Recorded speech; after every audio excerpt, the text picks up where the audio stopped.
सब निकाल्ने रे मैले अहिले एक दुईटा निकाल्नु भनेको यो खाने मलाई किन बिर्सने जोड गरेर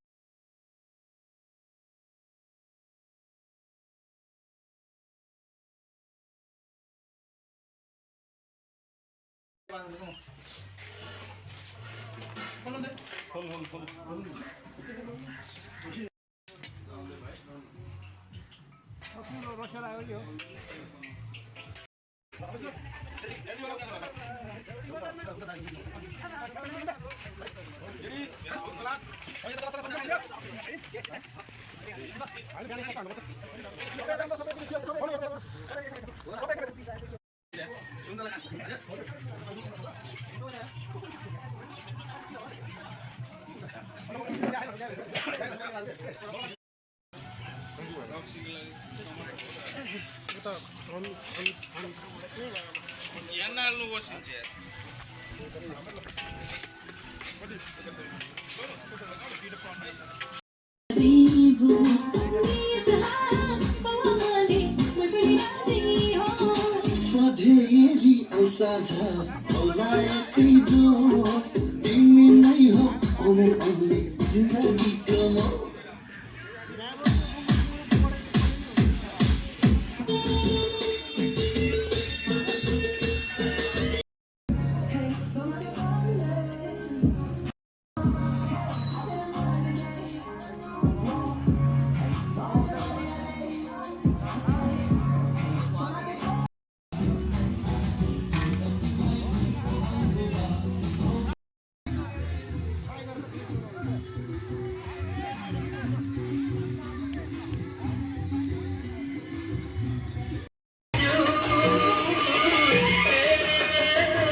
सेयर गर्ने र दुःख सुखको बखत एउटा जमघट हुने हेटुले नाम जमघट भनेर राखेका थियौँ।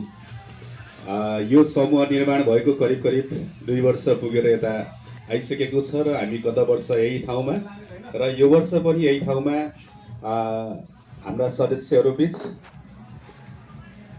समूहलाई यो पिकनिक अर्गनाइजेसन गर्नको निम्ति आर्थिक सहयोग गर्नुभएको छ। अरू कुराहरूमा हामी जो उपस्थित छौँ स्वयंले आर्थिक व्यवहार भोग्ने गरिकन हाम्रो यो सानो कार्यक्रम आयोजना गरिएको हो। यहाँ उपस्थित सम्पूर्ण आदरणीय व्यक्तित्वहरूप्रति हार्दिक नमन टक्राउन चाहन्छु। यस बीचमा राज्य श्रम बेरोजगारीको, श्रम भ्रष्टाचारको र एउटा बेठिटीको सिस्टमबाट अगाडि बढिरहँदाखेरि हामी युवाहरू वैदेशिक रोजगारमा जान बाध्य रहेको परिस्थिति छ। यस्तै परिस्थितिमा विश्वको शक्तिशाली राष्ट्र रसिया र युक्रेन बीचमा पनि युद्ध भयो, त्यहाँका आन्तरिक समस्या थिए होला, त्यो बीचमा त्यो खालको अवस्था रह्यो र रोजगारीको सिलसिलामा हाम्रो समाजमाबाट रसिया पुग्ने धेरै नेपाली नागरिकहरू जानुभयो र केही साथीहरू सकुशल आफ्नो स्वास्थ्यको ख्याल गरिकन र सुरक्षा कवचबाट बचेर आउनुभएको छ। हामीले नेपाली समाजमा विभिन्न दुःखद समाचारहरू आइरहँदाखेरि समाज आक्रान्त भइरहेको बेला हामीले एकजना त्यस्तो पात्र पाएका छौँ, हाम्रो छिमेकी, हाम्रो असल छिमेकी, असल एउटा समाजसेवी धर्मले जो रेसिडेन्ट आर्मीमा कार्यरत रहनुभयो र आफूलाई सही तरिकाले जसरी जानुभएको थियो त्यसरी नै आइपुग्नु भएको छ। खुसियालीमा उहाँलाई एउटा सानो सम्मान कार्यक्रमको पनि यही अवसरमा अर्गनाइज गरेका छौँ। हामीलाई दुःख लाग्छ यहाँ अब कान्छा दाई हुनुहुन्छ, उहाँको दाईको दुःखद निधन रसियामा भएको थियो। त्यस्तै हाम्रै समाजमा 2-4 अन्य युवाहरूले त्यहाँ चाहिँ आफ्नो बलिदानी प्राप्त गर्नुभएको थियो। उहाँ सम्पूर्णप्रति हार्दिक श्रद्धाञ्जली पनि अर्पण गर्दछौँ। र यही मेसोमा यो कार्यक्रममा आजको प्रमुख केन्द्रबिन्दु आदरणीय धर्म आले सरलाई सम्मान गरिदिनुको निम्ति यस समूहका ज्येष्ठ सदस्य कुम प्रसाद गुरुङज्यूलाई हार्दिक अनुरोध गर्दछु। कुम गुरुङ भनेर चिन्छौँ हामी। र अन्य सम्पूर्ण सदस्यहरूले पनि उहाँलाई चाहिँ टिकामाला अर्पण गरिदिनुलाई हार्दिक अनुरोध गर्दछु।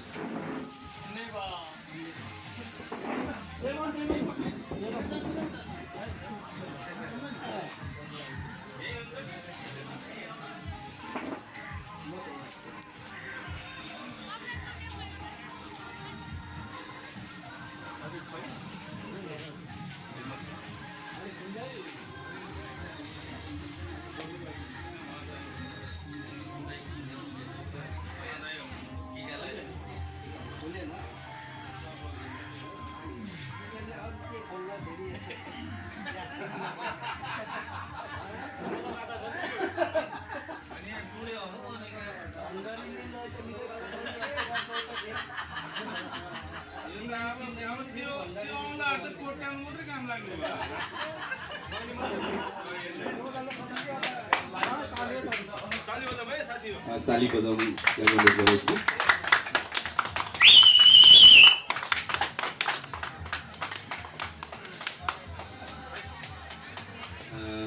त्यस्तै कुम राणा, भीम दाई, सञ्जय दाई,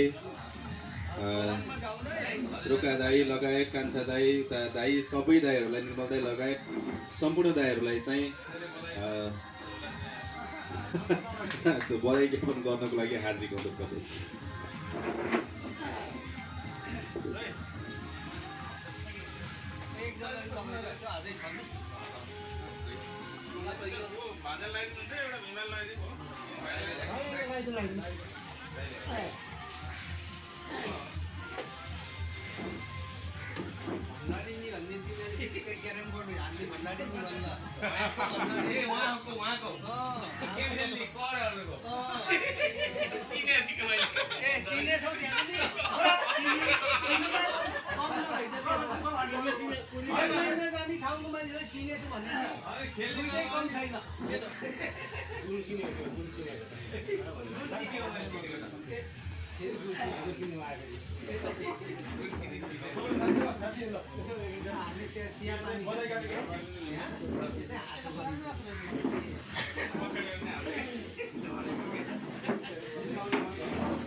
उहाँको आगामी यात्राको अझै प्रगतिको कामना गर्दै यस सङ्गत समूहको यो कार्यक्रम आगामी वर्षहरूमा पनि निरन्तर रहने र हामी एक आपसमा अन्तर्घुलित हुने अवसरहरू पाइराख्नेछौँ भन्ने अवसर के अरे आशा राख्दै यो आजको यो औपचारिक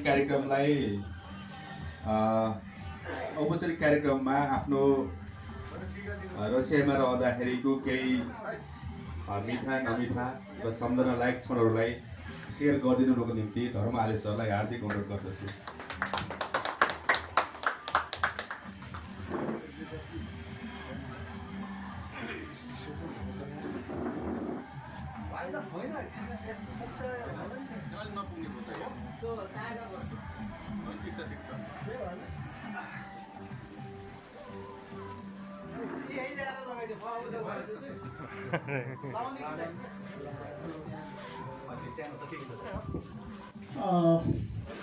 सबैलाई धेरै धेरै धन्यवाद। मैले जति दुःख गरेँ रसियामा दुःख पनि अझ बिर्सिएँ मैले के चिजहरू के तपाईँहरूले यति माया दिनुभयो होइन, त्यस कारणले म सबै बिर्सेँ है। मलाई केही पनि याद छैन, मलाई जम्मा याद छ त हामी साथीहरूसँगै छौँ, ठिक छौँ, अरू त के भनौँ मैले होइन। धन्यवाद, थ्याङ्क यू। धन्यवाद। त्यो बिर्सन लायक कालियो क्षणहरू थिए, त्यो क्षणहरूलाई बिर्सनै पर्ने खालको बाध्यात्मक परिस्थिति पनि छ। ती काली लाग्दो दिनहरू सम्झन लायक थिएनन् सायद। खैर, हामी यो औपचारिक कार्यक्रमलाई यहीँ अन्त्य गर्दै हाम्रो नाचगान खानपिनको कार्यक्रम अगाडि बढ्नेछ भन्ने आशा राख्छु र आगामी वर्षहरूमा पनि यो जनगठ समूहले यस्तै अझै जनगठ समूहमा मेम्बरहरू अझै जोड्दै जानेछ र हामी बिचमा दुःख सुखका कुराहरू एक आपसमा साटासाट गर्दै हातमा हात मिलाउने, अँगालो मिलाउने लगायतको वातावरण सदा सही तरिकाले अगाडि बढ्नेछ भन्ने आशा राख्दै यो औपचारिक कार्यक्रम यही अन्त्य गर्छु। धन्यवाद।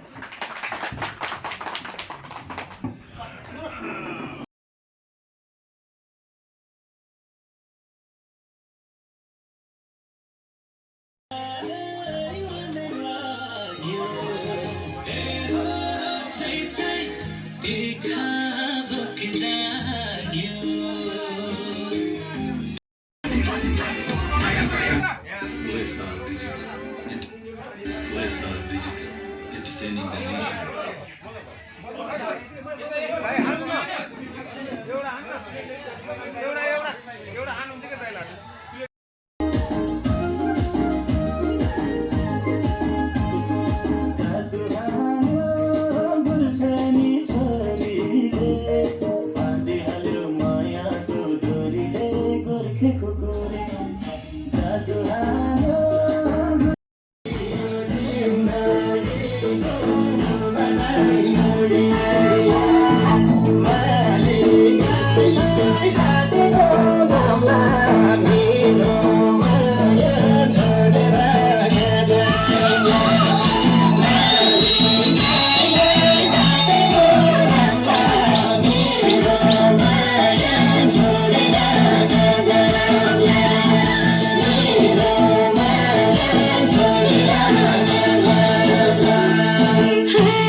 छोडेर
पाँचजना 5 फिट 6 इन्च गाउँको न गाउँको